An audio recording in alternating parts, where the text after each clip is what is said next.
Okay, so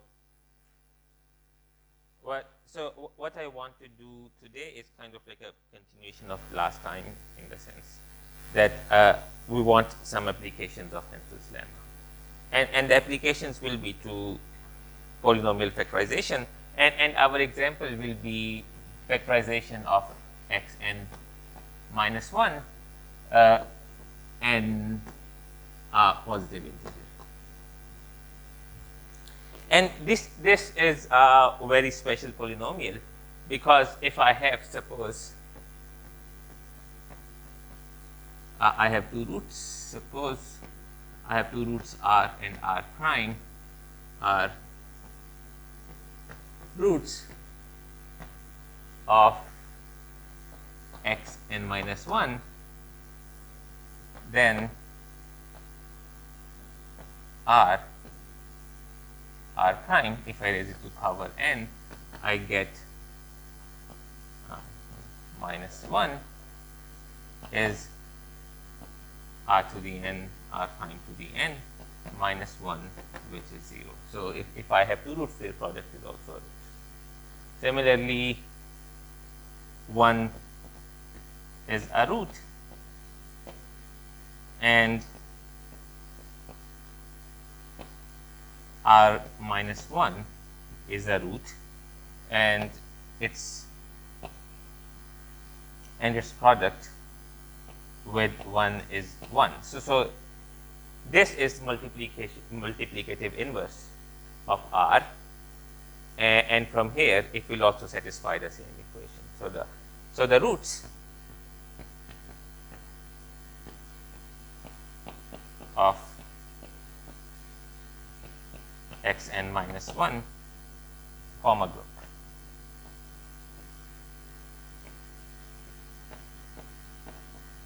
And they form a group over any ring. I have not used any special properties of anything here, except that I can multiply roots, and I can except that I can multiply and add and subtract.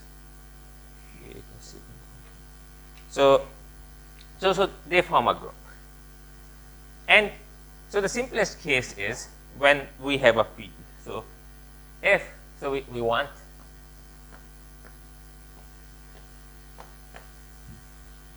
solutions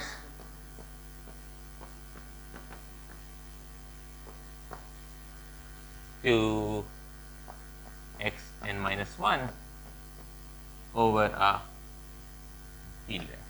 Generally, what we want is a factorization, but I can also ask this, okay, so when does this field have has a root? So suppose, and in the case of, so suppose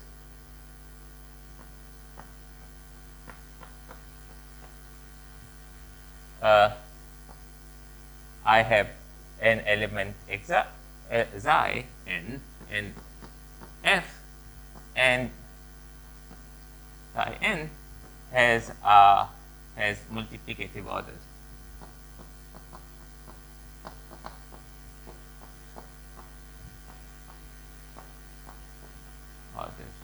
N, i.e., so what I mean is that x to the n is equal to 1, but this is also the smallest integer for which this equation is.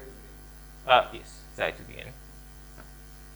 And 1, and this is the smallest integer for which this happens. Right? So then because of this property, psi n to the k for 0 less than k, which is less than or equal to n minus 1, are all roots.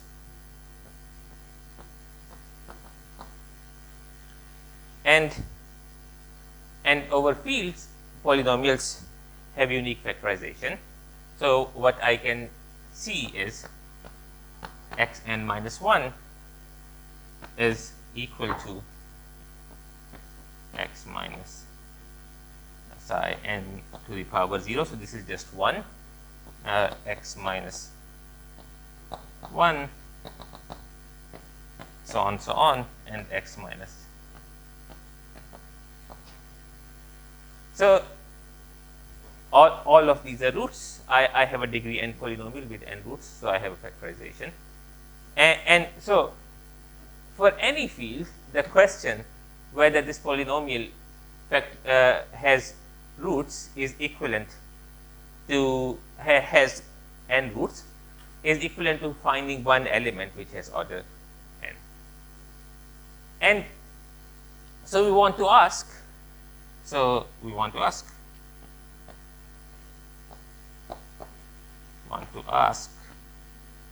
when does QP has or ZP has such an element, such an element. ZP is not a field, but if I have such an element in ZP, it also exists in QP, and so the factorization in both of them will match. So, question? Yeah. QP field है. QP field है, ZP is not. क्योंकि ZP में P is not invertible in ZP, but it's invertible in QP. Okay. So, and we know Hensel's lemma. So Hensel's lemma suggests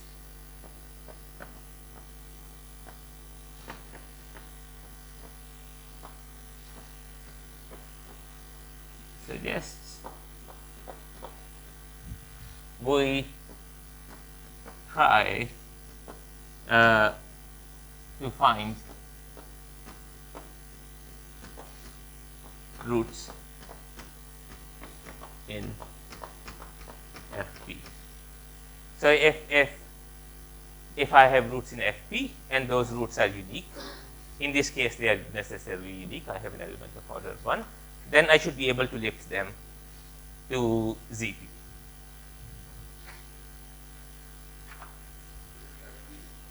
So that's finite field with p elements, Z1. So I can try this. So I can consider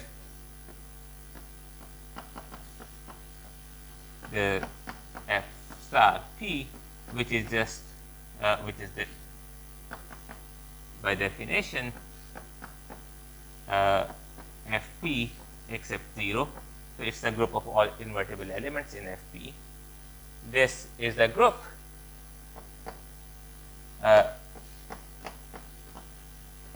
P is a group under multiplication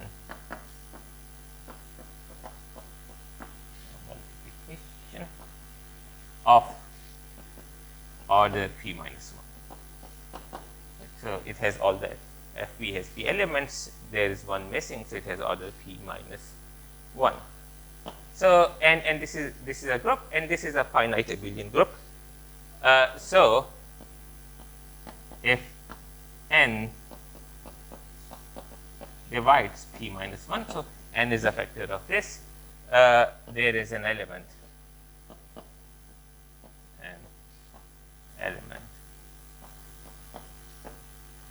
of order, let me name this element again xi n, like there, of order n, and so this factorization holds there, and this means so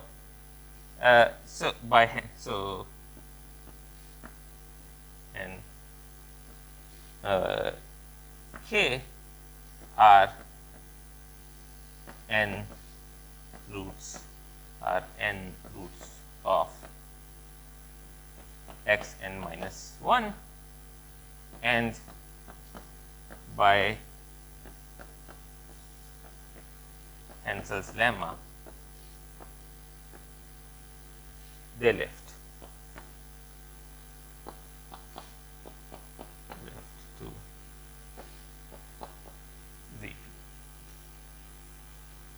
So I know that ZP also in that case has ZP also has nth roots of unity or solutions to this equation. And what's not so difficult is to go in the opposite direction.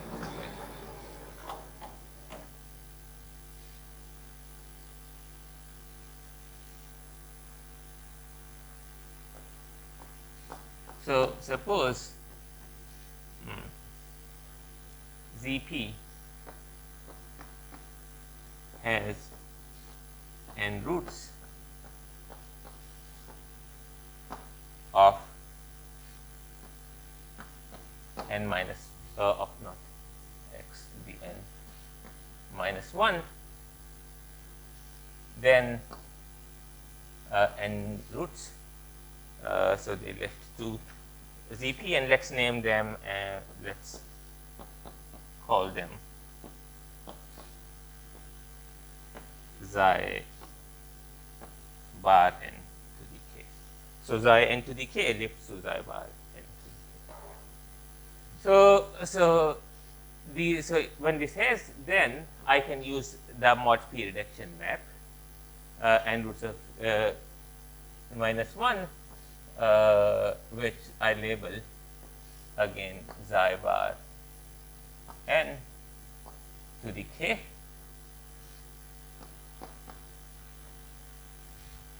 Then xi bar k n mod p is a root in FP. But this root might have some multiplicity. So when you reduce, some of the roots might become identified, and you might not get quite the same number of roots. So if the roots are unique here, if the roots are unique in FP, they lift to unique roots in ZP. But if you have n roots in ZP, it's not necessarily true that you will get n distinct roots in FP. So we will see this when this happens, but I can give a very simple example. No, yeah, okay, no, let me not do that. I don't.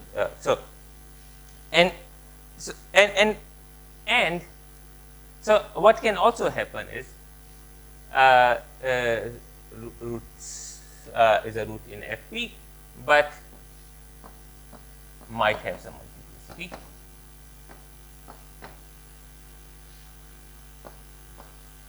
Have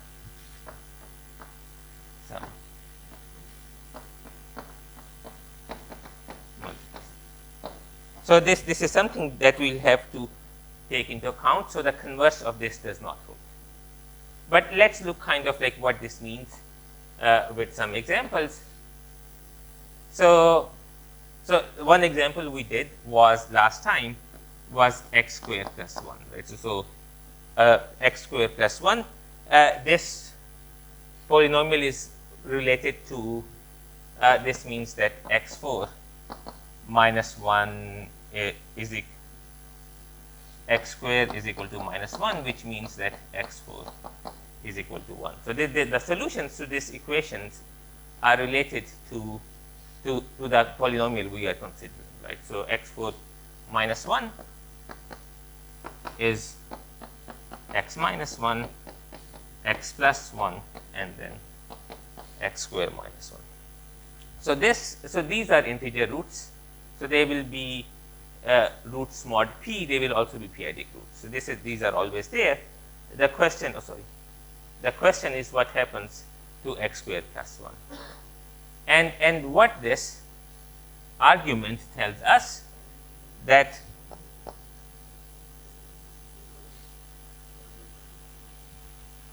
so what this argument tells us, that x squared plus 1 has two distinct roots when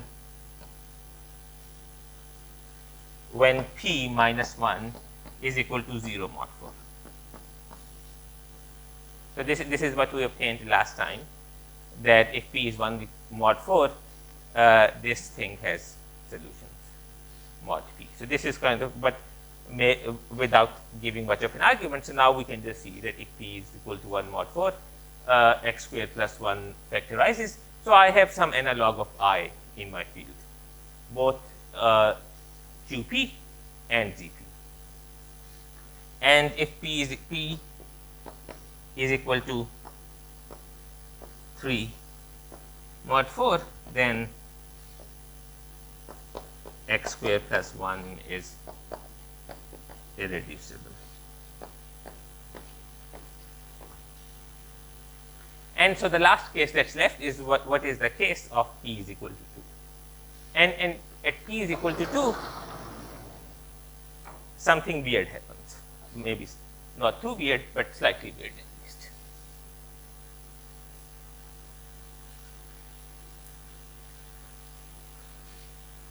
So for p is equal to 2, what I get is that x squared plus 1 is same as x plus 1 square, because there is 2x, and let's maybe write it mod 2. So 1 is a root with multiplicity 2.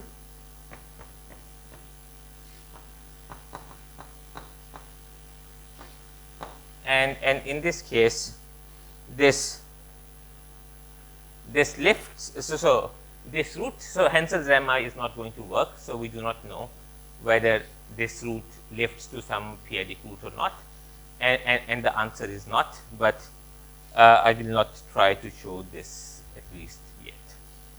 Okay, so the next thing I want to do is kind of, so this is the nicest possible case. If n divides p minus 1, we know the answer. How does this polynomial factorize? So what is the general case? What about general n p? So this is the question I will be asking for most of the for the rest of this session. So let's see. So before kind of trying to answer this generally, let's try to see how things work in a case which is more familiar, right? So let's recap factorization of polynomials over R, so real numbers. So suppose I have suppose p of x is a degree n polynomial, so I will just take it to be monic. So xn, so the first coefficient I can take it to be 1 by rescaling. It will not affect the factorization. And then I have an minus 1 xn minus 1 plus an minus 2 xn minus 2 plus a0. So I want to factorize this thing, and maybe the easiest thing to do is to go to a field where I am guaranteed roots, right? So by fundamental theorem of algebra,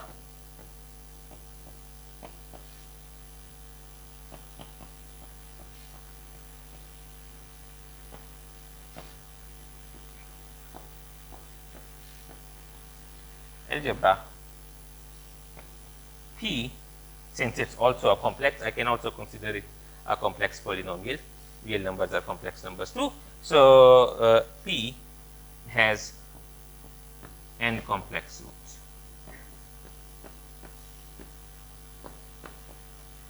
So what that means is I can write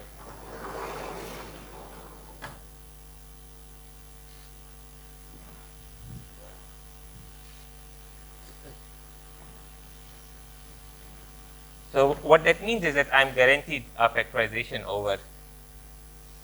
over complex numbers, and I want to try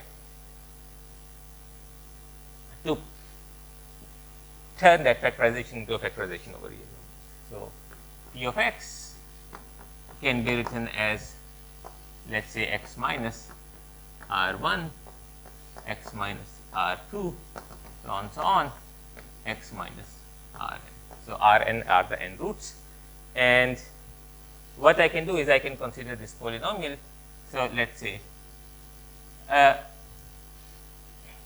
so I can consider this so now I notice something else, which is, so if I write, so in complex numbers I have complex conjugation.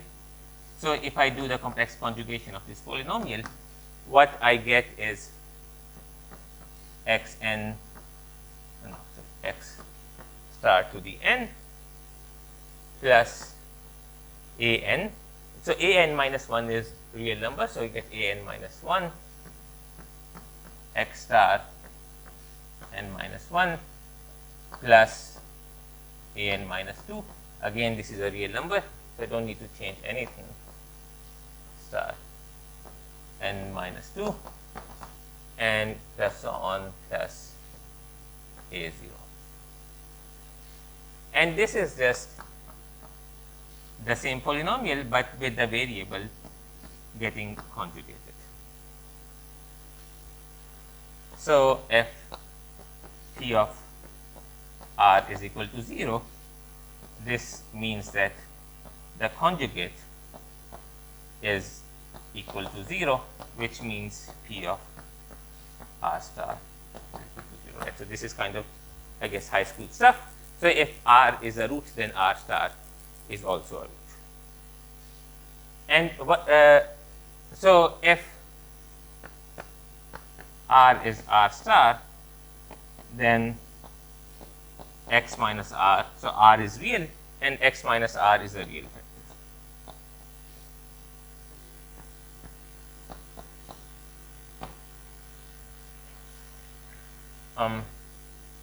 If r is not equal to r star, if r is equal to not r star, then I can consider, then I can have this vector x minus r, x minus r star, and this would be x minus r plus r star, x plus r star.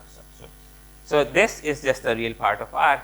This is norm of a complex number. So real. So this factor. So this is a real factor of my polynomial. Oh, yes, this is good. Thank you. So so this gives me a way to turn factorization over complex numbers into factorization of real numbers. I just need to pair the conjugate roots, and so if the conjugate root is the same as itself, I will get a real root, and that is the factor. Otherwise, I will get a quadratic polynomial with real coefficients. So I can factor any real polynomial into polynomials of degree at most 2.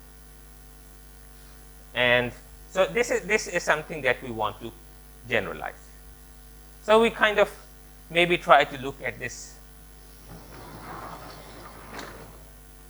business in a slightly abstract sense. So what are we doing? So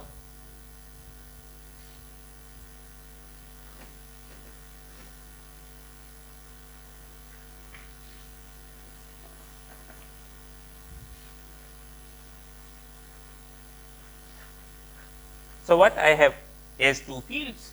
So R is a field which is contained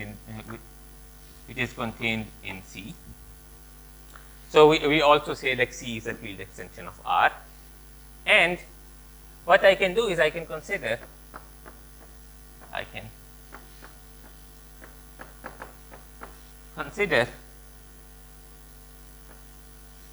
maps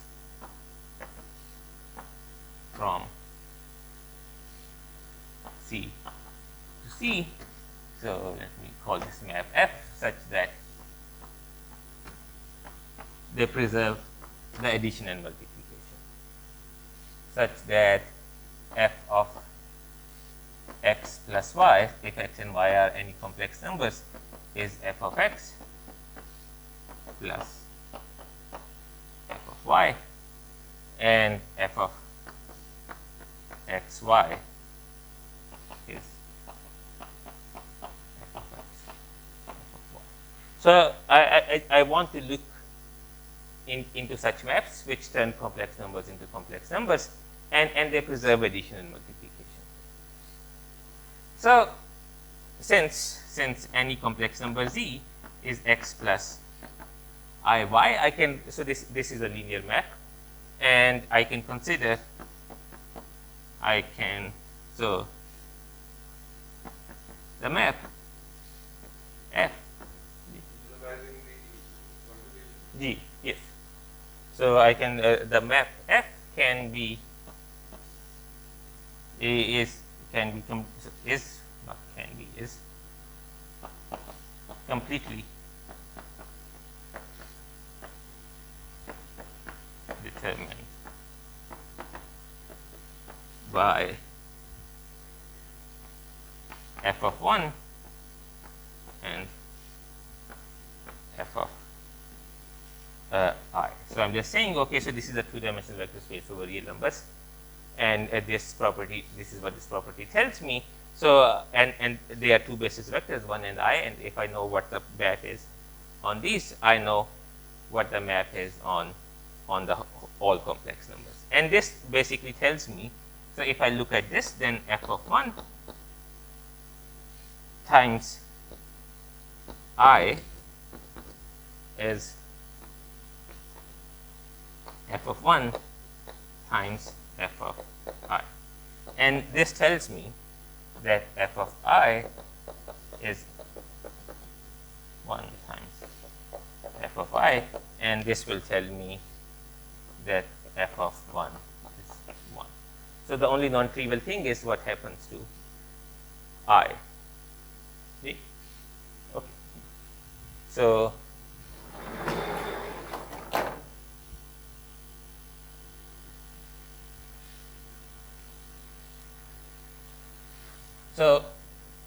what I need to determine that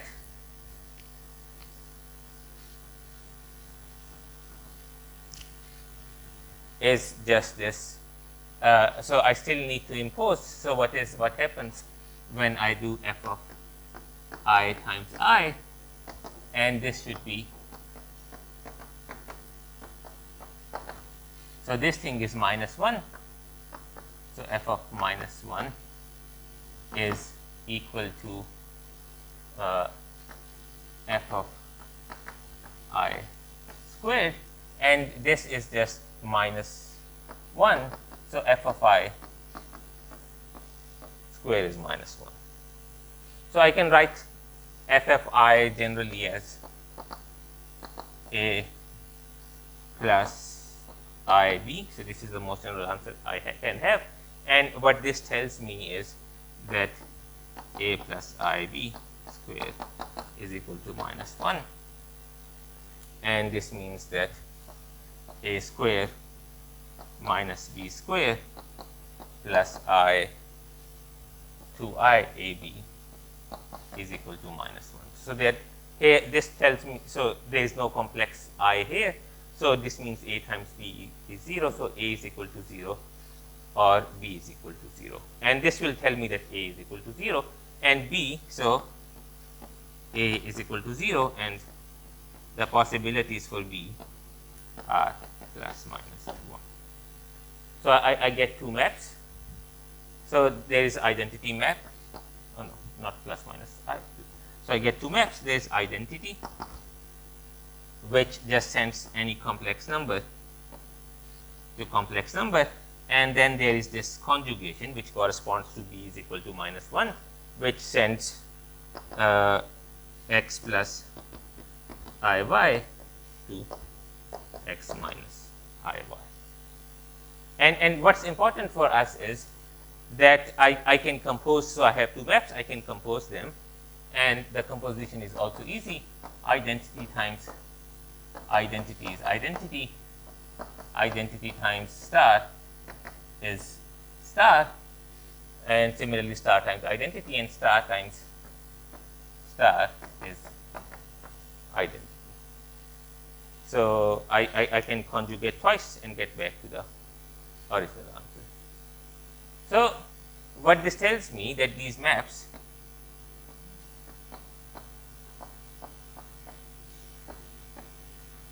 form a group, and this group is isomorphic to Z2. So there are two non-trivial elements, and identity and a non-identity one. And the important thing here is that both of these maps preserve. So if I apply these maps on any real number, I get back the same real number, right? So this is what f of 1 is equal to 1 is telling us. So and one way of doing this business with of finding the real factors is this. So I can define orbit of some complex number r in maybe slightly weird way, considering I have only two elements, but as from a group, let me say G. So as f of r and r no, f is in this group G.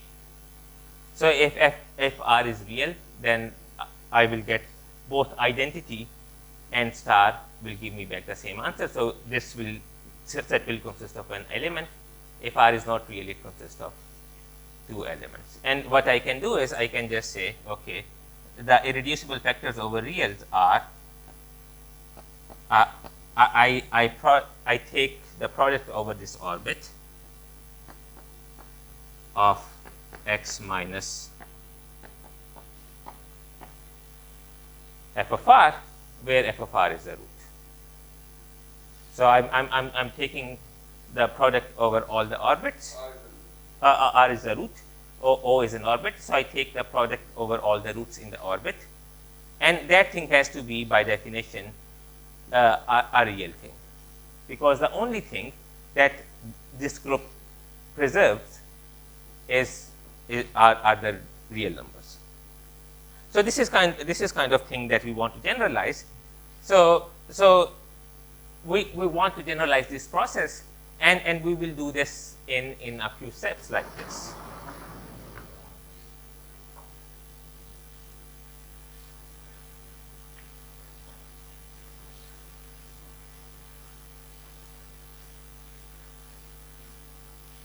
So I have a polynomial.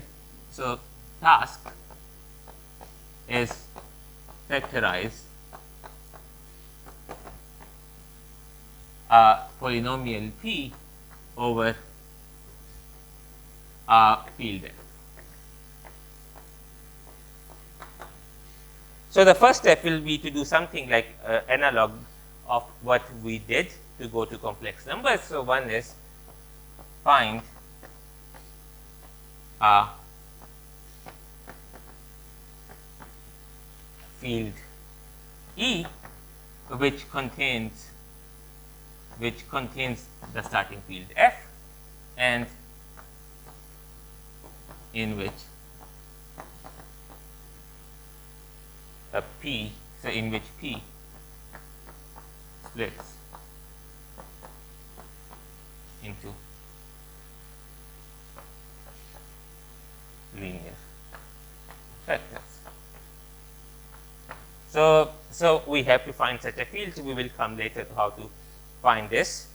But once we have it, there's still the question, how do we pull back this factorization over E into a factorization over F?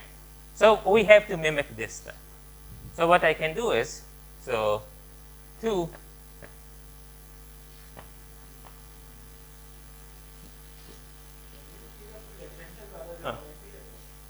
this is a field extension, right? Extension, you know.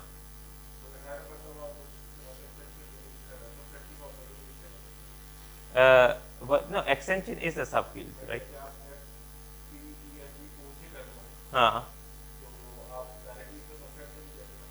No, there is an inclusion. There is a canonical inclusion there, right? Yeah, so that's what I mean by subset. Yeah, yeah. So, yeah, we will come to, like, I think, like, you want this constructed as some, like, quotient of polynomial doing by some ideal. Yeah. Yeah. So, I mean, yes. So there is some, maybe if you want an inclusion map, we can just say there's an inclusion map. But so.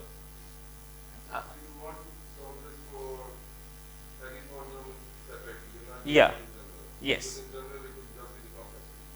In general, it would be complex field. It depends on what you mean, because so I think, like, so as fields. So if you try to take, so what you're thinking of is a field.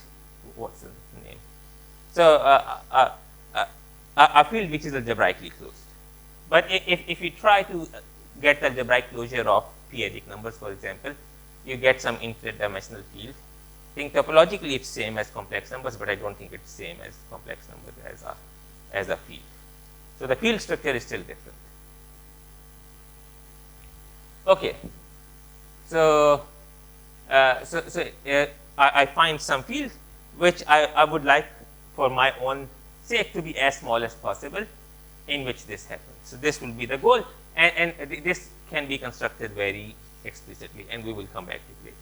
So, but once we have it, what I want to do, or maybe I should, maybe since this question about inclusion is already, maybe let's do that, right? So let's try to see how to construct this field.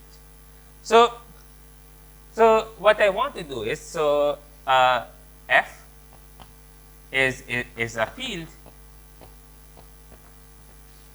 and so the ring of polynomials in one variable has unique factorization.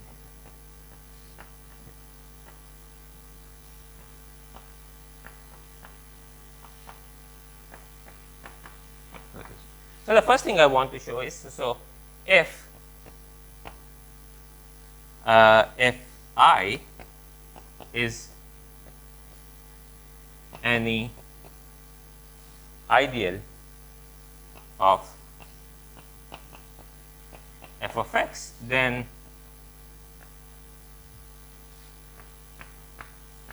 I, I can be written as f of x, g of x, and so this f of x is fixed, and g of x goes over the whole ring, which in this case is the ring of these polynomials. So so first thing I want to do, so I want to characterize all ideals, and the next thing I would like is to find the maximal ones, because we know that the maximal ideal, if I quotient this ring of polynomials by a maximal ideal, I will get a field. And so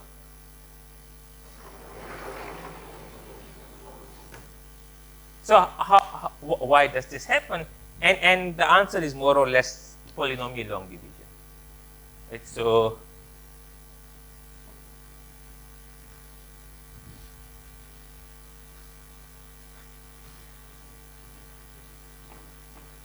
and looking here, I can see that if such an f exists, it has to have the minimal degree among all the polynomials in this, because g will have degree at least 0. So the degree cannot be less, degree of any polynomial cannot be less than the degree of f. So I want to use that somehow. So I can say, suppose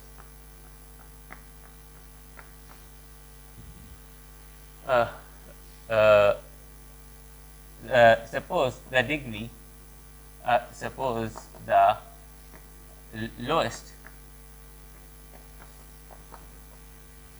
degree of any polynomial in ideal I is n. Right. So, if n is equal to 0, then we are done. Since of, so maybe I should say non-zero to be a bit pedantic. Okay. So then we're done, since I have, since there is a constant C in R.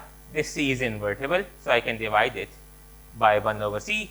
So 1 is in my ideal. So I is same as, so the ideal is same as f of x, which is the ideal generated by 1, for which f of x is just 1. So I am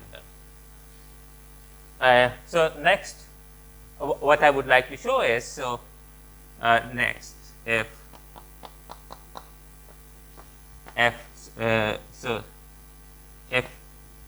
n is greater than 0, suppose f and g are two polynomials with same degree.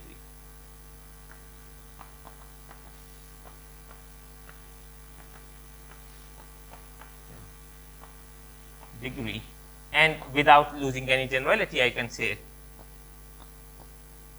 both are monic. So that the first coefficient, so degree n coefficient is 1.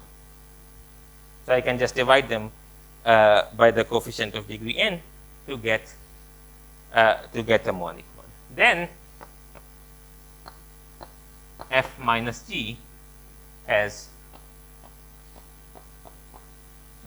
degree at most n minus 1, because the leading term cancels between these two. So this has leading term x to the n, this has leading term x to the n, and the leading term cancels, and I'm left with a polynomial which has degree at most n minus 1, and that is in my ideal, because ideals are closed under addition. So f minus g is equal to 0, which means that f is equal to g. So this tells me that there is only one, essentially only one degree polynomial of degree n, and any other polynomial of degree n is a constant multiple of this polynomial. So now let's go to the next hurdle. I know what kind of elements my ideal has of degree n. What about degree which is greater than that? And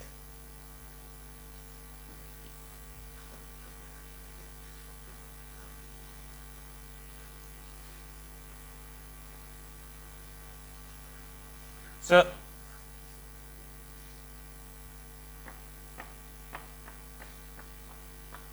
suppose g of x is in my ideal I, then using polynomial long division, I can write this g of x as some g tilde of x times f of x. So this f of x is the polynomial of degree n I have found already, plus r of x, which is the remainder, and r of x has degree with R of x, so degree of R less than n. And again, so this is in my ideal, this is in my ideal, so this has to be in my ideal, and it has degree less than n. So so R of x is 0. So any g of x in I can be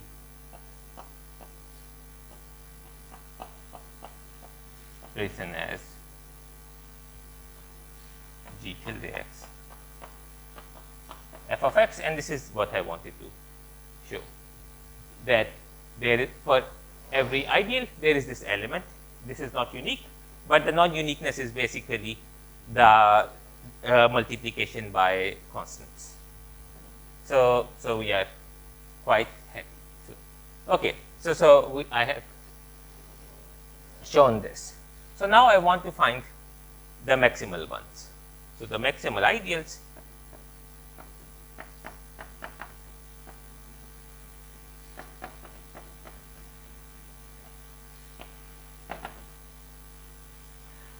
I can correspond, so maximal ideals correspond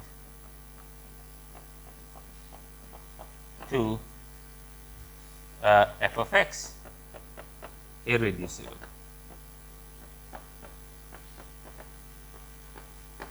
Right, so I can write a maximal ideal I of f.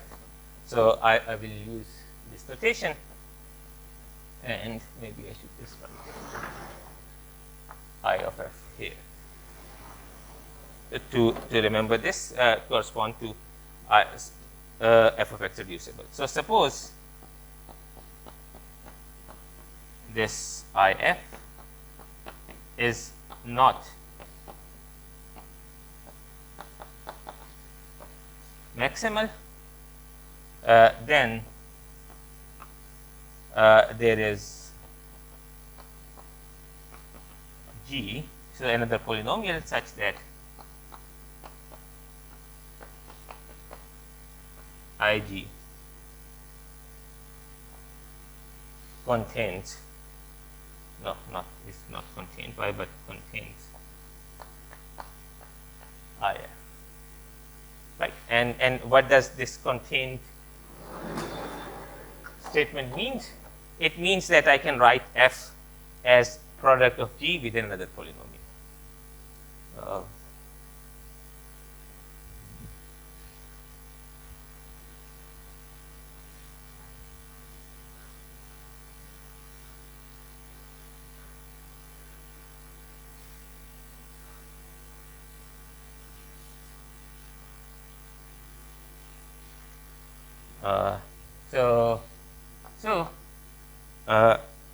F of x is f tilde of x times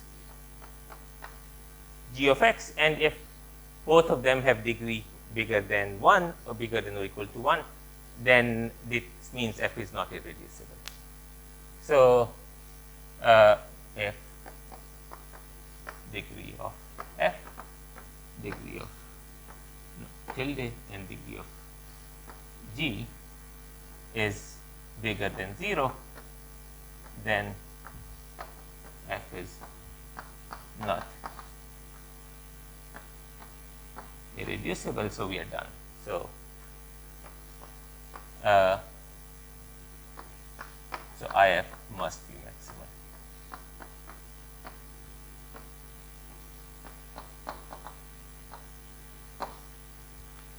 So what this tells me, and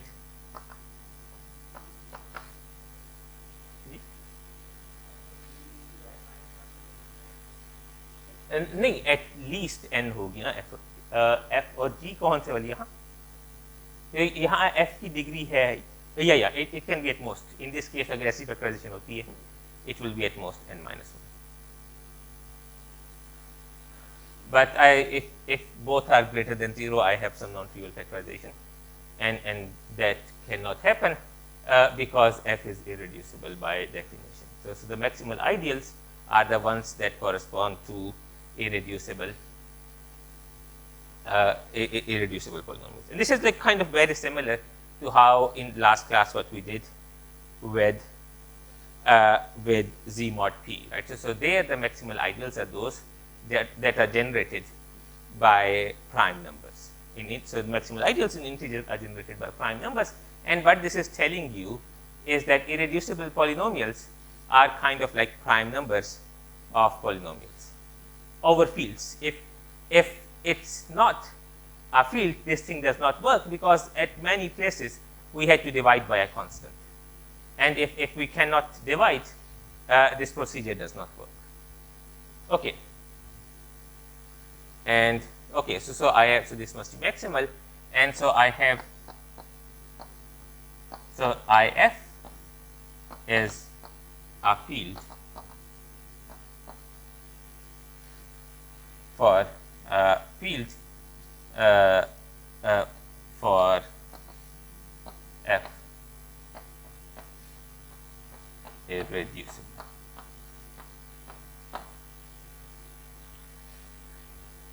And okay, so this is nice, and I can very easily get an intuitive idea of what this field is, right? So this is a field in which I have at least one root for F, because this X, the generator of my, so if I have a polynomial, so if y, so if g of y is a polynomial which lives here, belongs to, that's very annoying. No, yeah. So let me call this maybe f with small f in the subscript. And if this belongs to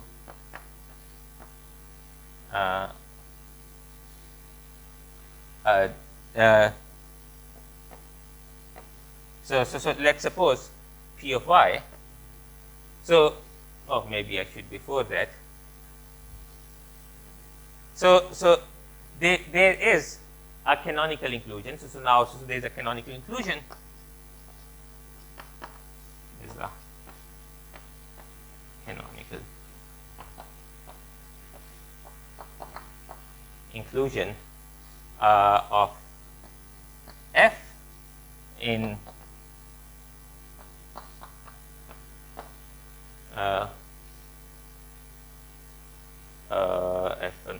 in f subscript f, and the canonical inclusion is just send a constant c to c plus if. So I have this canonical inclusion. So I can consider this this field that I got by quotienting by this maximal ideal as an extension of my original field. And so in the beginning, I had this polynomial p of x, and this p of x has coefficients which are in this field f. So what I can do is I can just consider this polynomial p of y can be considered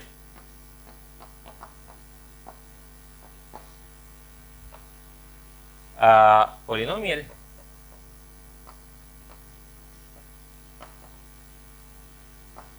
oh no, sorry, not this, this small f. So this small f can be considered as a polynomial with coefficients, and x is a, so this x is a root of f, and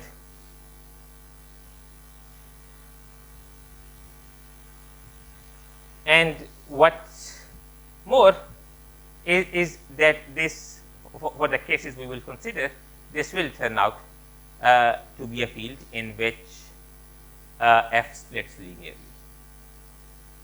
So So this is kind of the step one. So we will find a field by using this procedure in which the polynomial this p that we want to consider has roots. So it has at least one root, but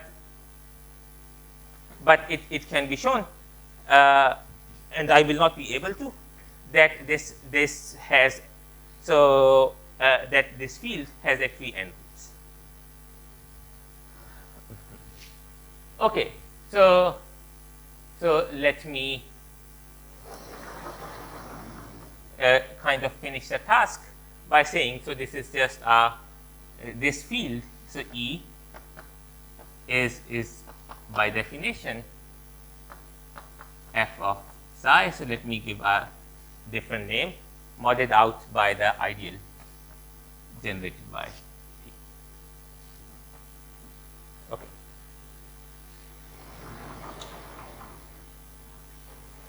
So now we have like some analog of complex numbers for this one polynomial P. For this polynomial P, let's try to get to the second part.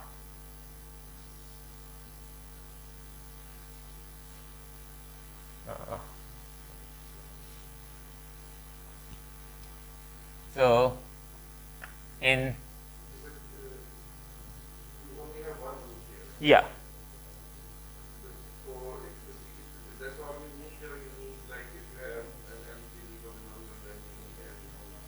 No, there will be n roots in this. So I think let me try to remember how that works. Yeah, I have not shown it yet, and I was not planning to. But I think it's same. So you can. So what you have to do is, so you can chop off one factor, and you have to show that the polynomial that you're left with is not irreducible, and it factorizes. But I don't think I will be able to do that on top of my head. Okay, so we have one root, and I for now we just take it for granted that this will give us n roots, and this is not so strange. So for one case, for the case we are considering, this is automatic, right? So because we saw that if we have a polynomial like x to the n minus 1, if I have one root, and this root has degree n, then it will have n roots. But that's not irreducible, but you can divide it into irreducible factors. So what I'm saying is, for the task I want, which is x to the n minus 1, one root is more or less enough, and this we can see. Yeah, so this I will have to check. So this I can check later, but it still remains to be checked. And okay, and the way that's done is kind of is through this kind of conjugation. Okay, so the next thing I want is to have an analog of conjugation, right? So number 2. So I have a factorization. Let's say I have a factorization over this field E. I want to lift this to a factorization over the original field. Yeah. So I define define aught. So I can define a group which I call aught of E, which are defined to be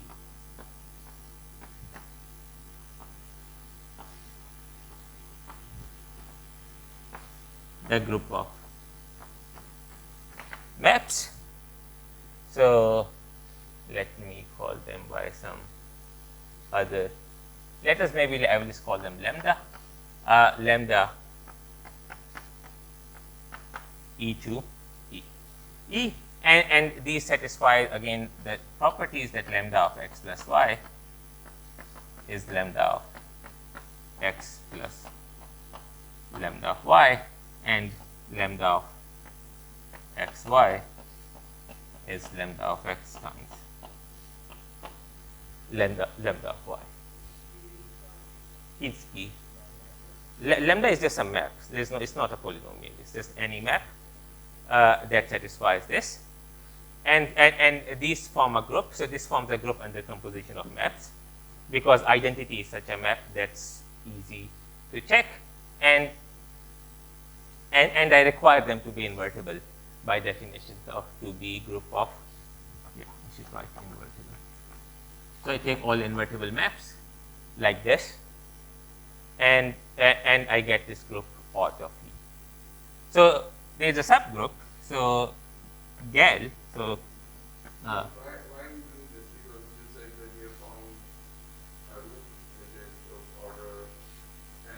But it's not in the field I want. Oh. It's in the field extension. But yeah, so I have a root, but it's in the wrong field. Okay, so then I define this gal E over F, and this I say is the subgroup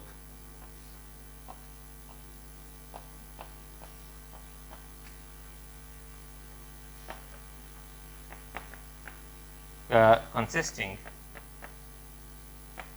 of lambda such that lambda of x is equal to x if x is in F. So if I apply this map to an element of my base field, I get back the same element. So it acts like identity on F, but it acts non-trivially on the rest of the field. So what I get, so here, so this gal, so this group, which is called like the Gelbach group of E over F, is a subgroup of automorphisms, and it preserves my field F. So this is kind of like a generalization of conjugation. And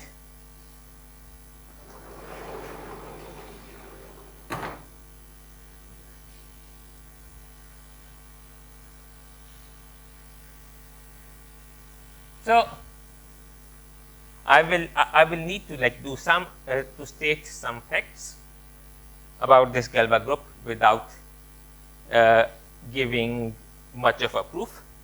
But first one of this, let's kind of have an example of what this Gelbach group is for some nice cases. So kind of when we do abstract algebra, one of the first things we do, so if we have a finite field, any finite field has order p to the k with p prime and k is greater than or equal to 1. So we have these finite fields, and these can be constructed like we did above. So one field of order p to the k can be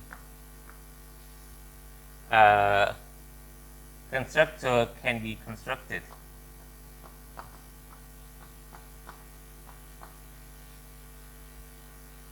by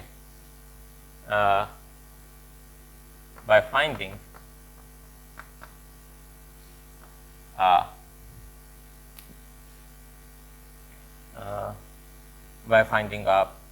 irreducible polynomial over Fp of degree k, polynomial f. So I find a reducible polynomial of degree k, then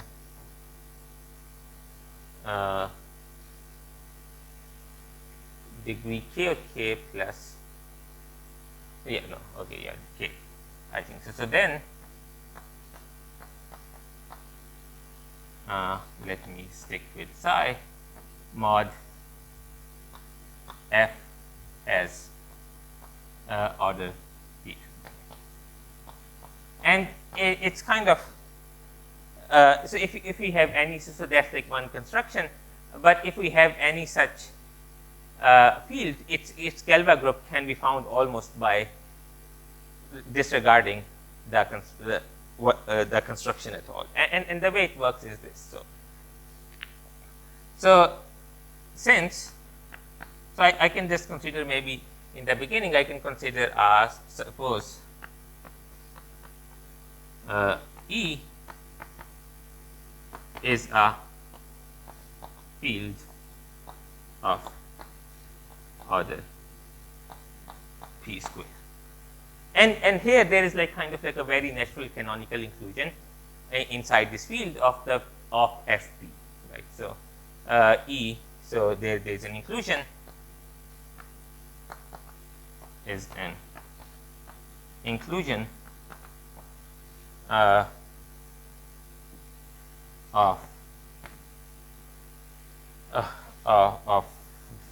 fp in E, which is just map. So which is just restrict obtained by restricting to elements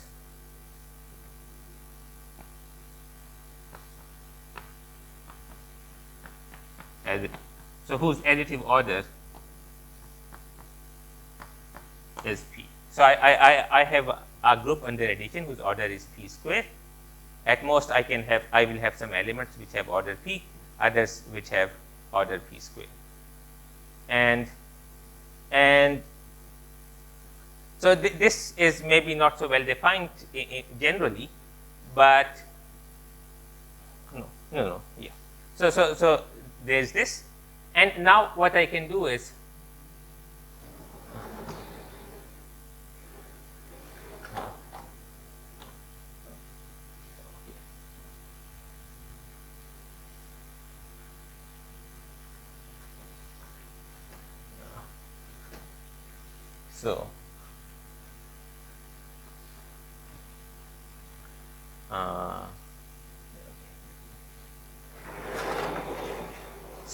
so I can have a map from E to E. So let me define this map.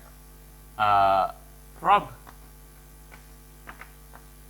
E to E, and this is just prob of x is x to the p. And normally exponentiation is not a linear map. So I don't, but in this case, what I know is that that fp, so the ground, so which is the of which this field is an extension, every element has order. So maybe right here in fp star, every element has order at most p minus 1. So x to the p is x to the p minus 1 times x, which is just x. So x to the p minus 1 is same as 1 for every element. So x to the p is just x. So if I have, so if x belongs to fp, then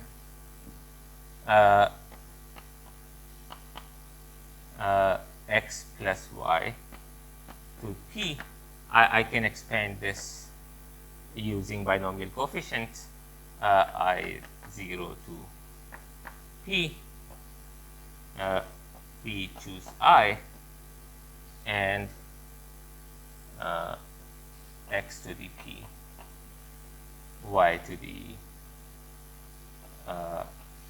p, x to the I, p minus I. Okay. Yes. So now I need to kind of take care of what are the prime factors of this guy. So, and if we do this a bit carefully, what we'll get is that p choose I divides, no, p divides p choose I unless I is equal to 0 or p. So only two terms survive. And so this means that x plus y to the p is just x to the p plus y to the p. For if we restrict to the elements of fp. So if I consider this field extension E, then the elements, so this will be true only for the elements of fp inside it. So this map is at least, so this frog map is at least an element of Galois group. And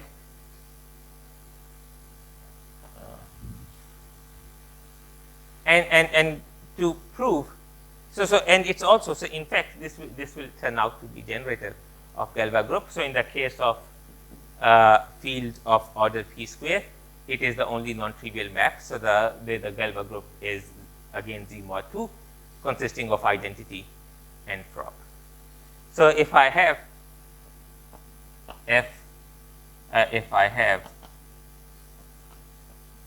a field of order, if I have field of order p to the k, then Galois group of this field, if I have a field E,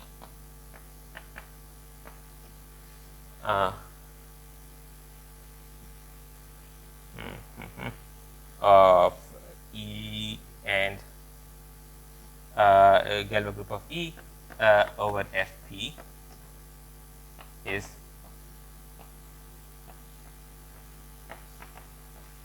generated by what is it? Generated by, it's generated by frog and is cyclic of order k. So if I have a field of order p square, then the group is cyclic of order 2, fp cube. I have a group of order 3, so on. So this k in this case just tells me the order of the Galois group.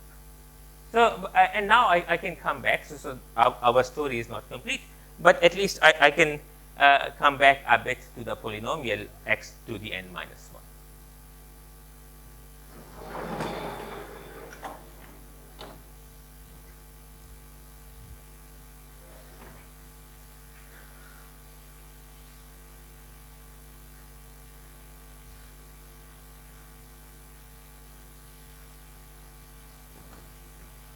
So coming back,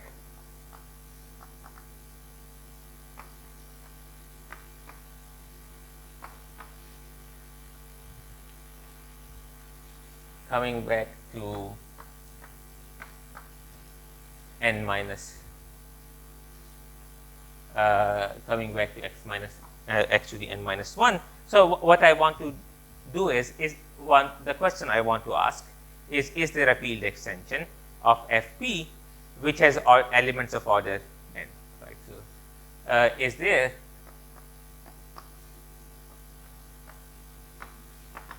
field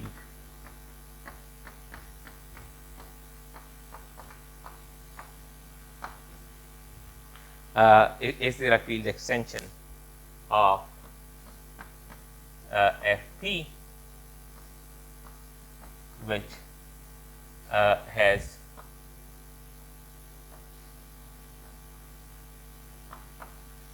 elements of order n, right? And I know there can be at most n such elements because of unique factorization in polynomials of polynomials with coefficients in a field. So this is kind of again like a question of, so this happens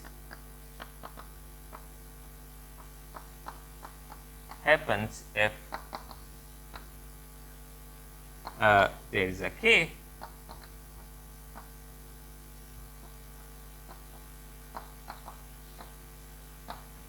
such that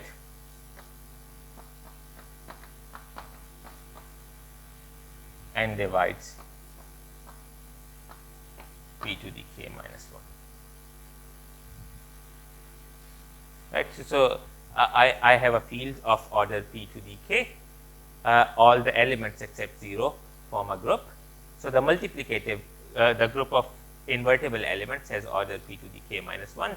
And if I can find something which has order 1, order n, I have found the roots of this equation.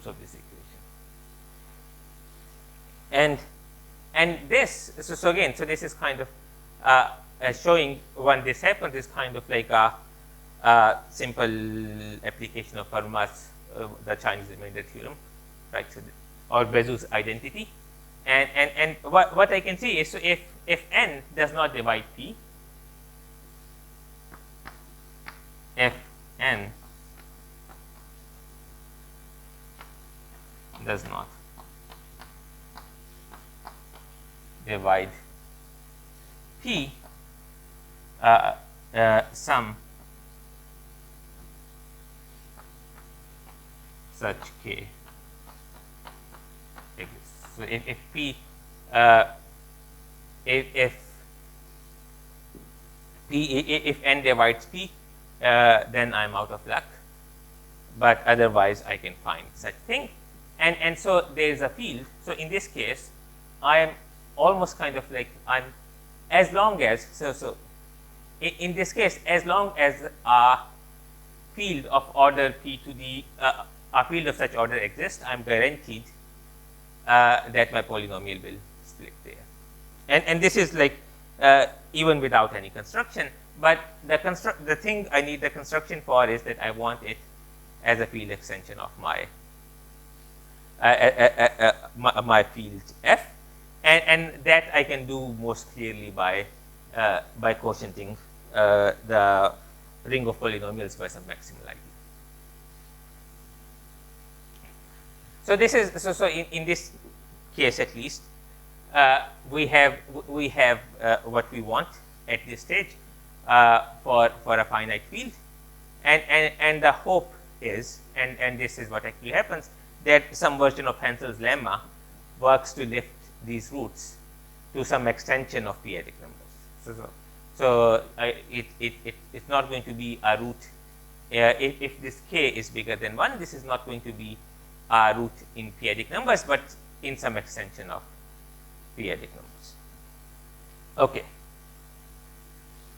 So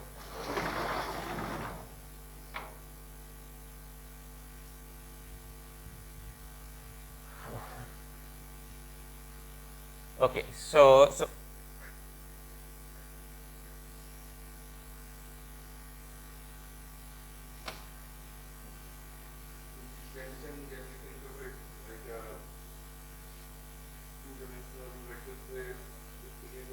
yeah, generally it will be a k-dimensional vector space. So if this field, so in the case of finite, this k is basically the dimension of the extension as a vector space in the case of finite fields. So this will be a k-dimensional of k-dimensional vector g. So k, that will be k is equal to 2. So but generally you can have bigger extensions. And but what's true, and again something I will not prove it. So if you consider the field of k, Yes. and you want to extend that, Yeah. to find out the root. Yes. So what dimension it will have? It will depend on the n. And what I'm saying is, so this is again kind of, you will have to take me on faith. So if over fp, the extension corresponds to the field of order p to the k, then over p-adic you will get k-dimensional vector space over p-adic numbers. So it depends on what this. So you want to find smallest k such that n divides p to the k minus 1. It's very different from what happens for real root. Yes, it's very different. You do not get two-dimensional. So two-dimensional extensions are generally not algebraically closed. I think real numbers is the only example I know. Are there? Yeah. Yeah. Yeah. Yeah. Yeah. Yeah. Yeah. So that. Yeah.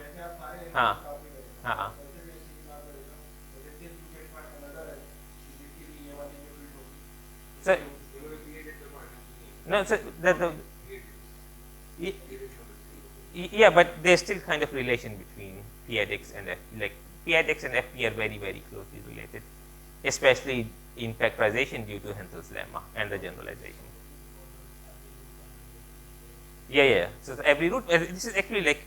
So I did not do the general version, but there is a more general version which says that if you have a factorization over fp without repeated factors, it can be lifted to p-adic, and that's much more useful.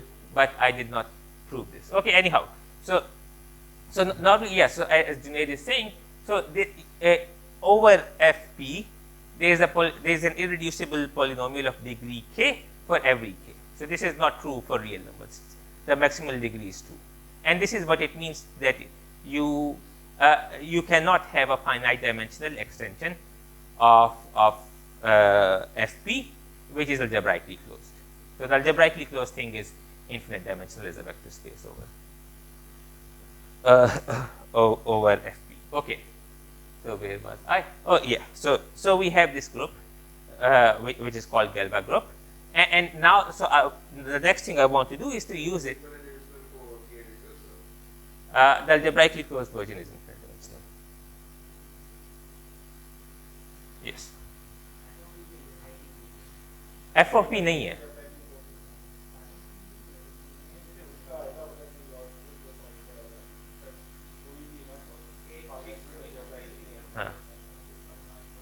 So every polynomial does not have a root in fp. This is what it means. Okay, very closed.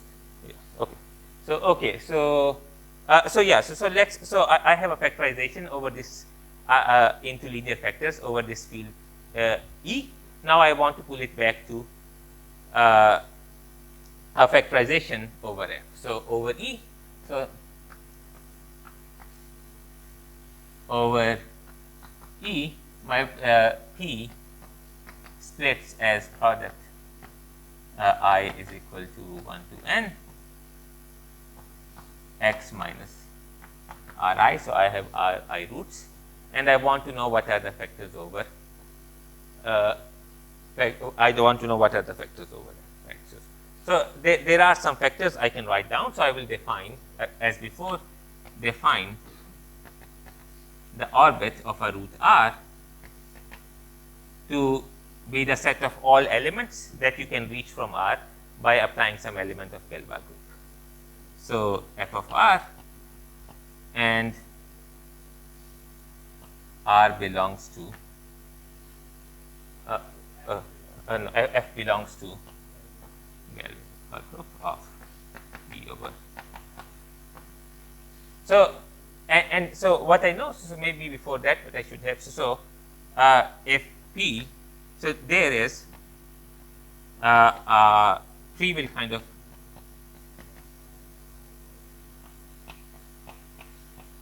extension.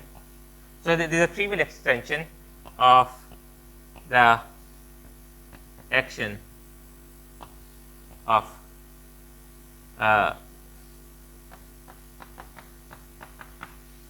to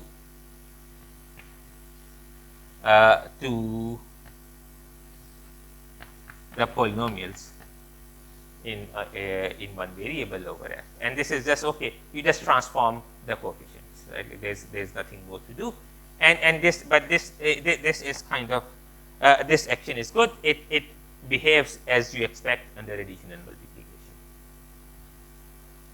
So the polynomial.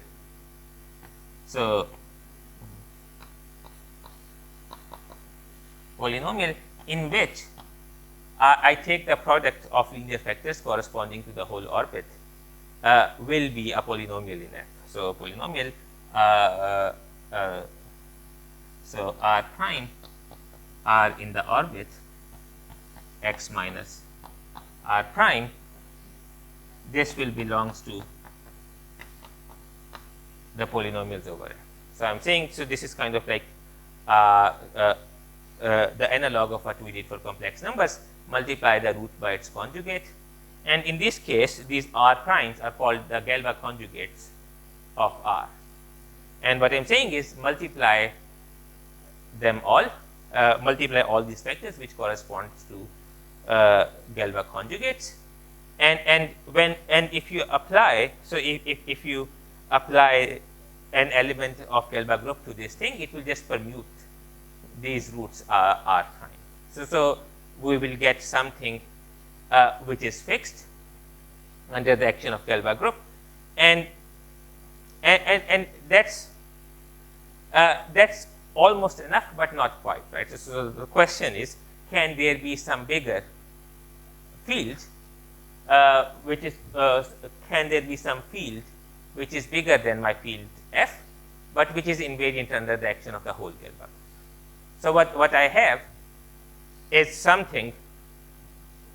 What I have is a polynomial which is invariant under the action of the Galois group. If this polynomial is here, then I know that it will be invariant under the action of Galois group. But what about the converse? So if it is invariant under the action of the Galois group, is it here? And the answer is yes. But again, I will need kind of a result which I will not prove, which is kind of more or less the reason for developing the Galois theory, which is the fundamental theorem of Galois theory. Why do you care about that? Because I have something invariant, but I'm not sure that this is a factor here. Right? So what I know is the opposite. If there's a factor here, it's invariant under the action of Galois group. But I also want, but here I want the other thing. Okay.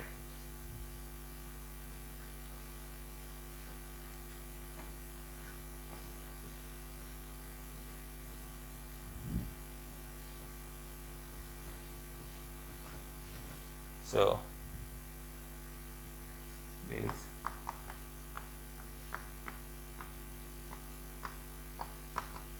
elementary theorem of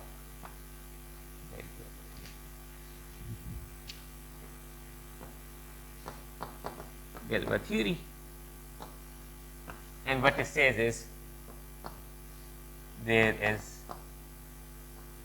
one-to-one correspondence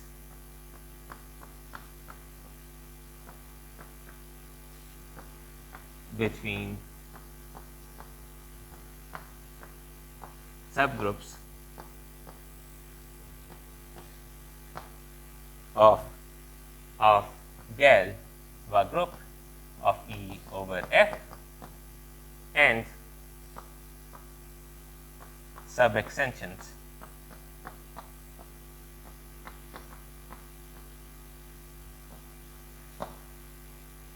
of E over F. So if I have another extension, so what says if I know all the subgroups of this group, then I know all the fields E that are small, that are bigger than F but smaller than E. So they are that are in between E and F. And the extension goes like this. So if G is a subgroup of E over F, then I can define then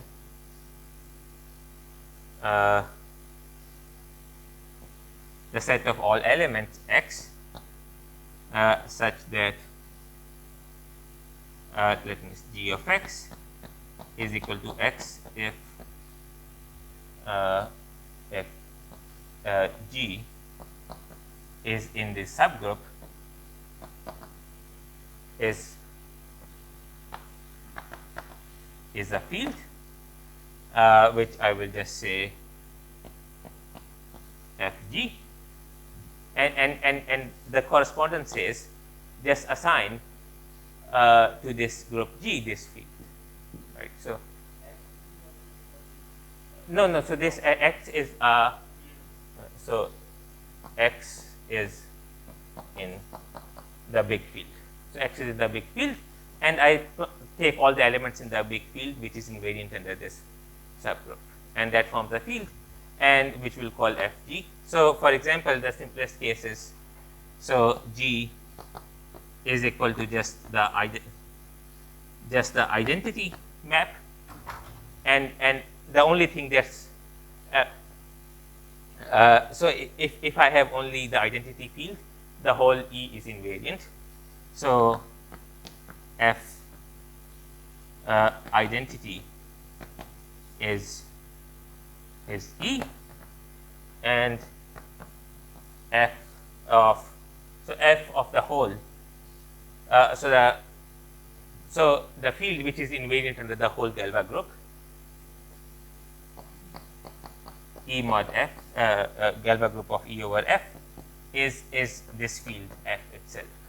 So this is what I need. So this one-to-one correspondence is what I need to say that this polynomial is actually in F. It is a polynomial with F coefficients. But once I have this result, I'm more or less done, right? So, what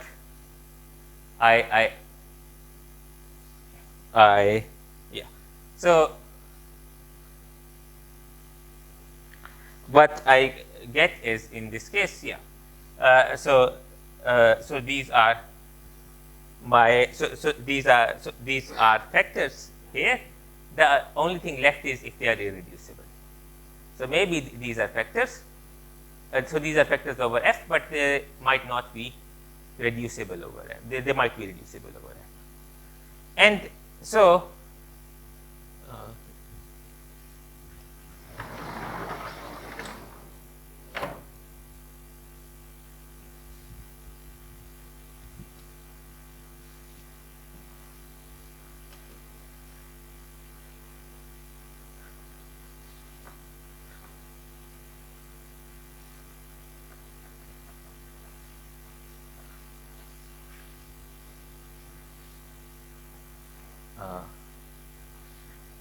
so this vector, let me so let's suppose this vector P, I call P of R, is product R prime over the orbit of R and x minus R prime. Suppose is not irreducible,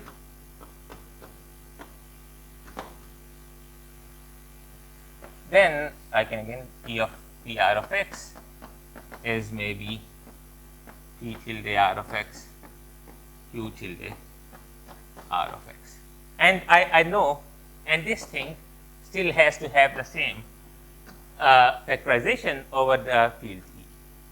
So R prime of R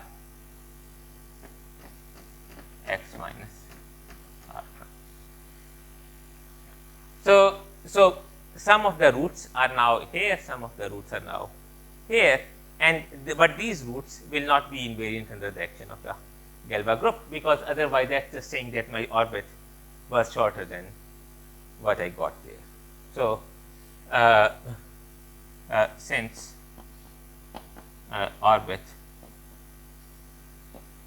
can't be divided without killing delta invariance.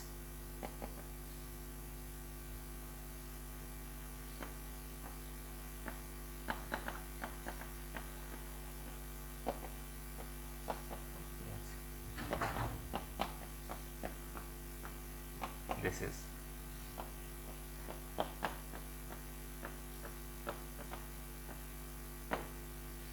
not possible, and so these are indeed the irreducible factors. So kind of after all this, we kind of get the slogan, which is what? So factorization of P is same, so P over F is same as finding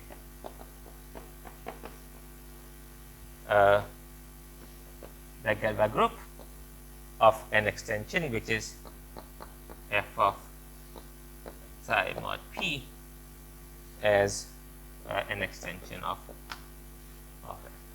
So if I know this extension, I can do this. I can form the orbits and get a factorization. So I have 10 minutes, so I will just kind of quickly try to summarize how this thing works for x to the n in some generality.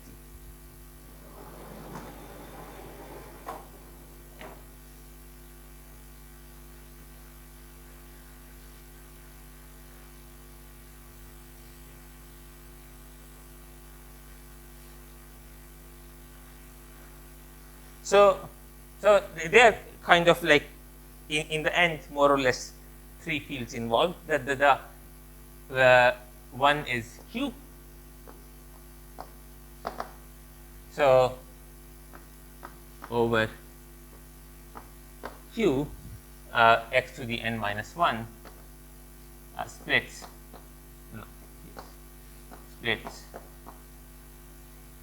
into many vectors, but the important part is I need to have but I can consider this the splitting field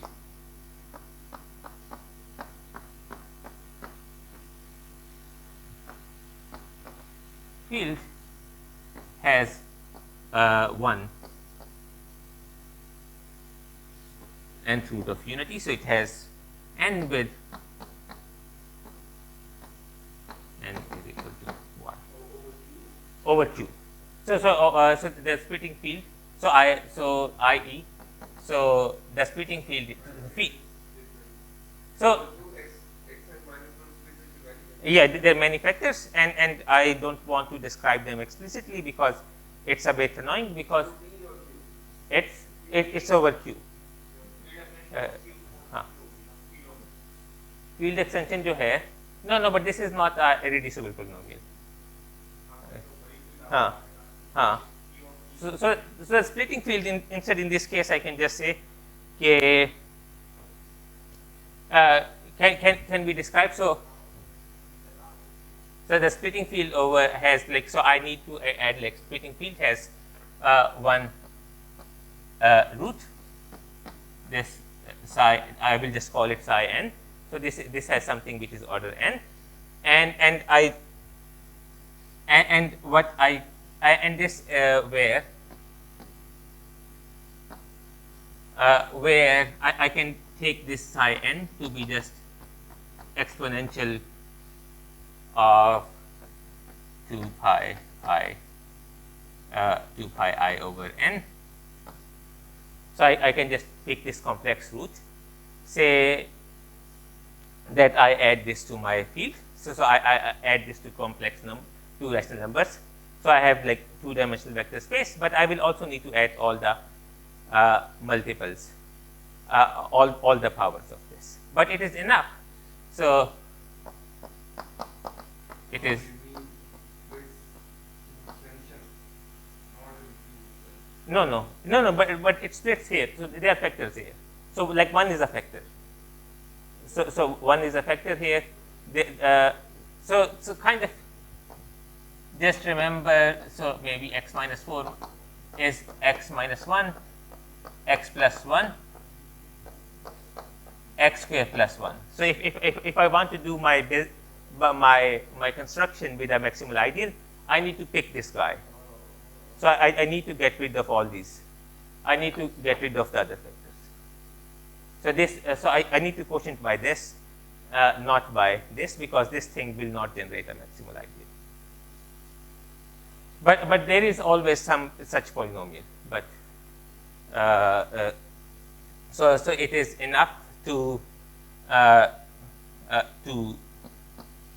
add all the primitive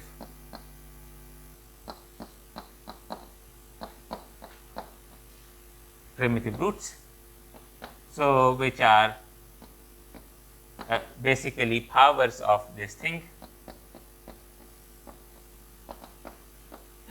k over n with GCD kn is equal to 1. So so in this case, so what this GCD kn means, that this root still has order n. If it's not, if there is some GCD, the order will get divided by the GCD. So as a vector space, so I can write, so an element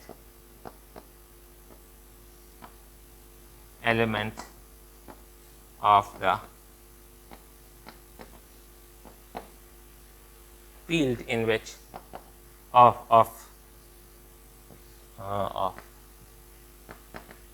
this field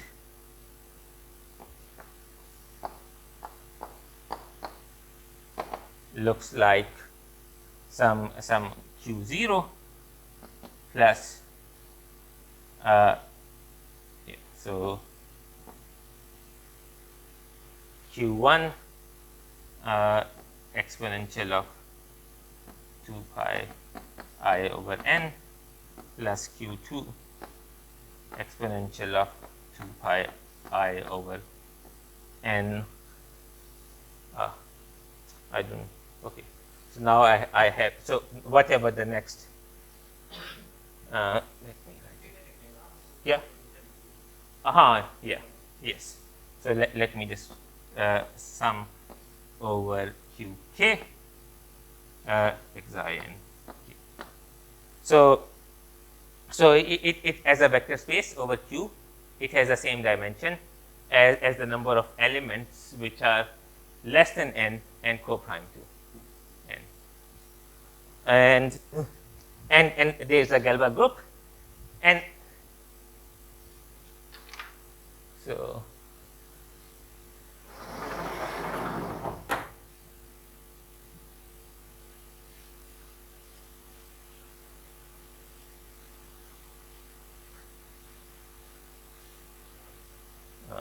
this field, let me just call it E, and so so to tell you what the action of the Gelbach group on this on this field is, I just need to tell you what the action on these elements is, because defining the action for bases is enough. So so there are maps which goes like psi n k go to psi n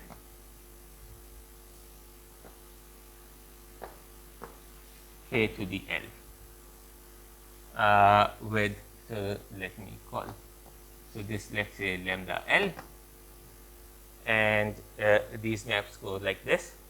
So what they are saying is, so what this map is will do, it will permute this primitive nth root of unity into another primitive nth root of unity.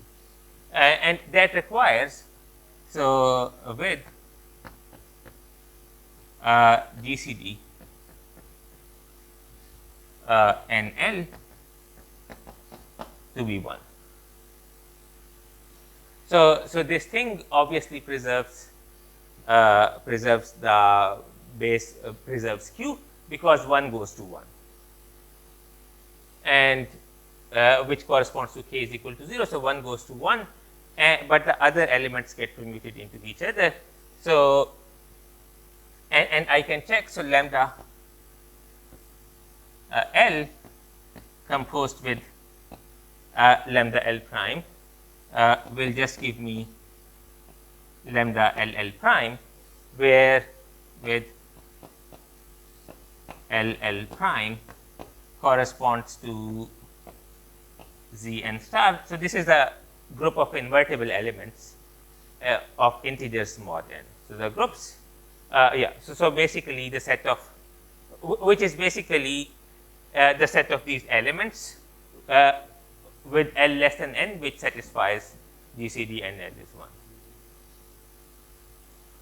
So this is the Gelbach group. So the Gelbach group in this case is proportional to the invertible elements mod n, the proportional isomorphic to invertible elements mod n. So the next case is to go. So the next field we have, which is important for us, is FP, right? So and in FP, I have more or less already described what the field extension we want is the field extension. So unless, so if n does not divide P, no, and if P does not divide n,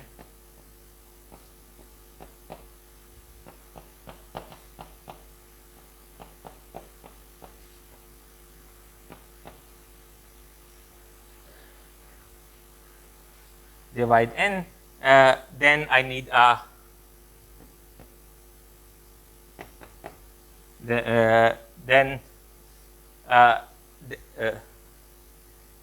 then there is a field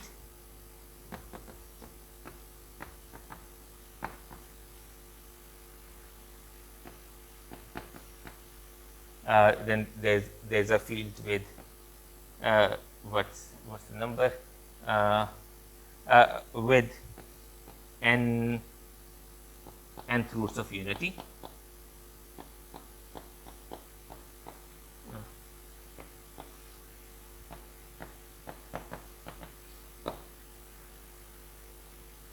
And the Gelbach group in this case turns out to be a subgroup of the case of for the case of rational numbers, and it's the subgroup here which is generated by P. So P since roots of unity. So in this case it does not divide n does yes. So P does not divide n. So n and P are co-prime, and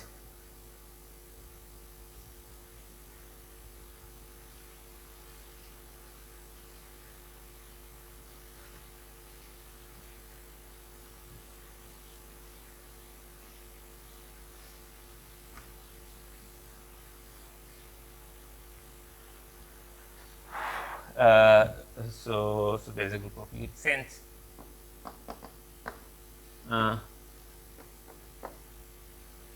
GCD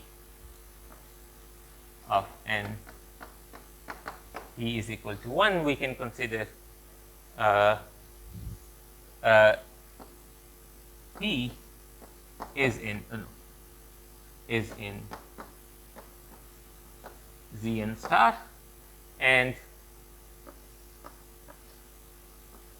the Gelbach group of the field, so En as an extension of Fp is basically is isomorphic to the group is the subgroup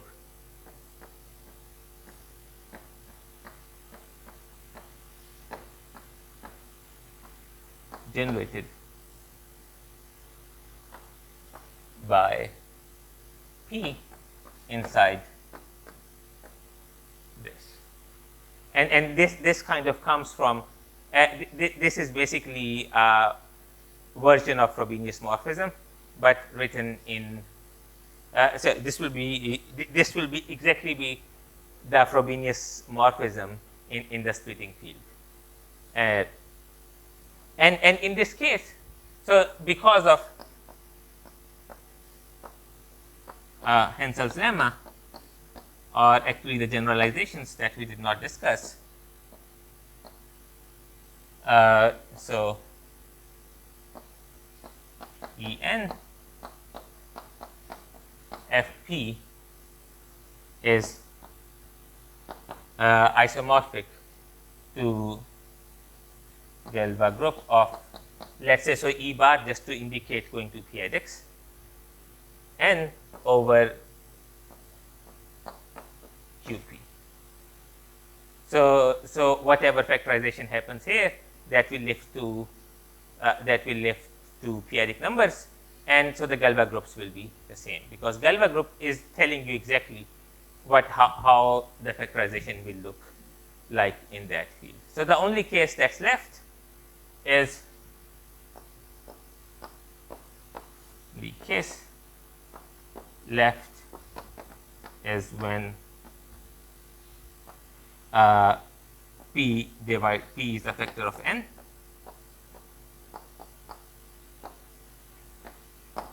So in that case, what happens is that, so in this case,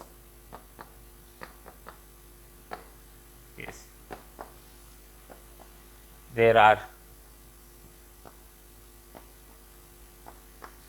repeated roots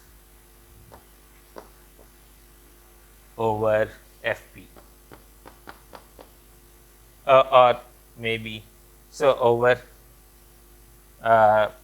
over field extension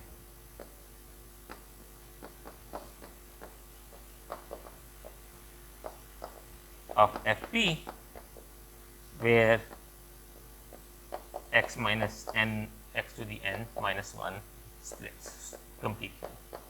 So there is a field over which it will factorize completely, but over that field this will have repeated factors. So there will be no Hensel lifting, and in that case turns out that